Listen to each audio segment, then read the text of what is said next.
vamos a hablar del fenómeno de la traducción. Primero, para que un traductor o una traductora hagan o elijan un texto, tiene que haber una adhesión a la mirada del mundo, a la perspectiva, una adhesión ideológica, ¿sí?, de aquel texto que van a elegir traducir. Después, en la traducción hay una modificación inevitable del texto original. Tenemos dos extremos, el extremo de traducir palabra por palabra, lo que sería el traductor de Google, ¿no?, donde uno ponía un texto en inglés y traducía palabra por palabra. Lo fueron modificando, ahora ya no es tan así. Hay un poquitito más de intencionalidad en aquello que traduce, pero sigue siendo una traducción literal, ¿sí? Algo de literal, me aferro y me quedo con la letra sin dar una serie de interpretación o modificación de eso, cómo lo puedo llegar a ver yo desde una perspectiva cultural diferente. Y el otro extremo es lo que hacen, por ejemplo, nosotros elegimos unos versos del poema de Walt Whitman, Canto a mí mismo, y una de las primeras traducciones conocidas es de un poeta español que se llama León Felipe, y él lo que dice es: como yo soy poeta y esto es poesía, la poesía es mi casa, por lo tanto traduzco lo que se me da la gana. Lo dice con otras palabras un poco más académicas, pero en definitiva es la idea. ¿Qué quiere decir esto? Que entonces cuando él vaya verso por verso, por supuesto que no va a ir palabra por palabra, va a tomar el espíritu, como él dice, de esa poesía, y entonces va a traducir algunas frases, incluso las va a extender, otras las va a modificar, otras las va a cortar, o sea, hace lo que se le da la gana con ese texto. Es la famosa frase de que un traductor es un traidor. Bueno, él se justifica diciendo que en definitiva es el espíritu del canto a mí mismo, que esto en definitiva es la poesía, todos somos poetas y todo es una gran poesía de todos, ¿no? Y por eso se da la libertad de poder poner esto de dar vuelta, de dar paráfrasis. A ver, esto no quiere decir que traduzca cualquier cosa, sino que sobre la base de un texto que él tiene, lo que hace es interpretar y reescribir, ¿sí? Es como esto. Se toma el atrevimiento de reescribir el poema sobre la base de su gusto o de su idea.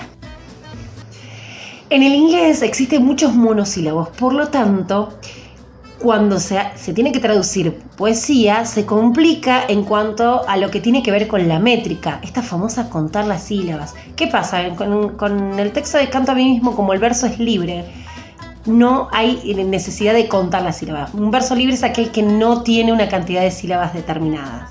Entonces es un poema extensísimo que se compone de varios poemas, en realidad, y que no tiene una rima o una cantidad de versos necesariamente que tengan que estar contados o que tengan que tener un número específico. Otra de las cosas que quería decir es cuando un traductor, algunos de los cambios que hace, y esto es una de las cosas que se dicen, que tiene que ver con cuestiones culturales.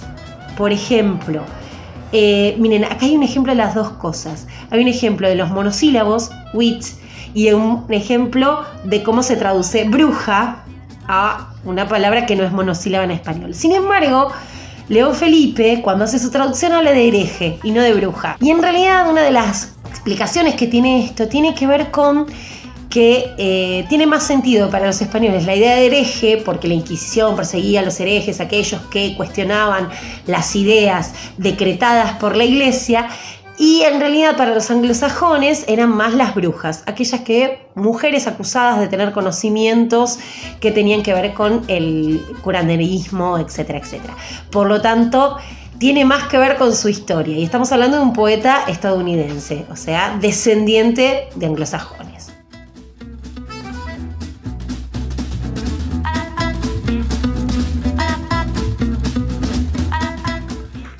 Bueno, ¿qué pasaría si yo, por ejemplo, agarro el poema de Whitman, lo copio, ¿sí?, y lo pego en el Google Translator?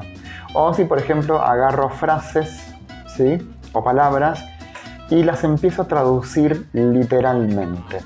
Nos podría quedar algo así. Me celebro y me canto. Y lo que asumo, que vos asumirás. Por cada átomo perteneciente a mí, tan bueno te pertenece.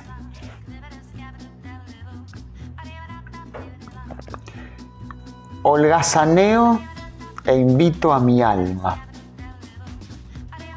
Me inclino e invito a mi gusto, observando una lanza de césped de verano.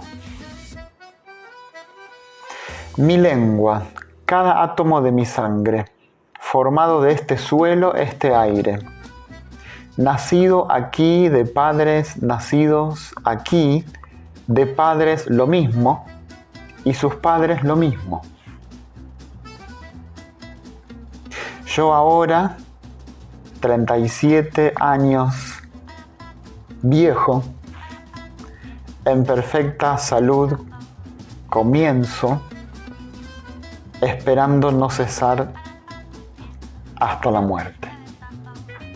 ¿Sí? Eso sería una traducción literal. Obviamente que algunas cosas tienen sentido y la idea sí se puede entender, pero poéticamente no suena lindo, ¿sí? Por lo tanto, lo que les recitó la profesora en el otro video, eso no es una traducción literal, ¿sí? Como ella bien explicaba, lo que uno puede hacer a veces es tratar de interpretar, ¿sí?, lo que el poeta quiso decir.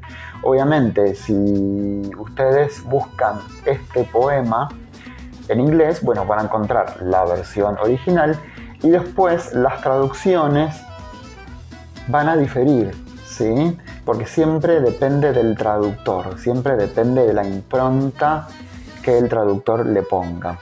Entonces, la idea un poquito es, bueno, entender lo que sería una traducción literal, ¿sí?, palabra por palabra, y lo que es el otro tipo de traducciones. Por lo tanto, como tarea, van a hacer lo siguiente.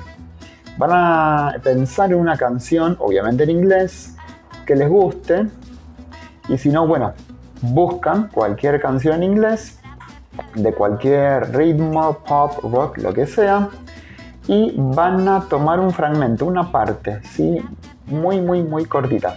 Lo que van a hacer es lo siguiente, van a traducir palabra por palabra, a ver cómo quedaría eso.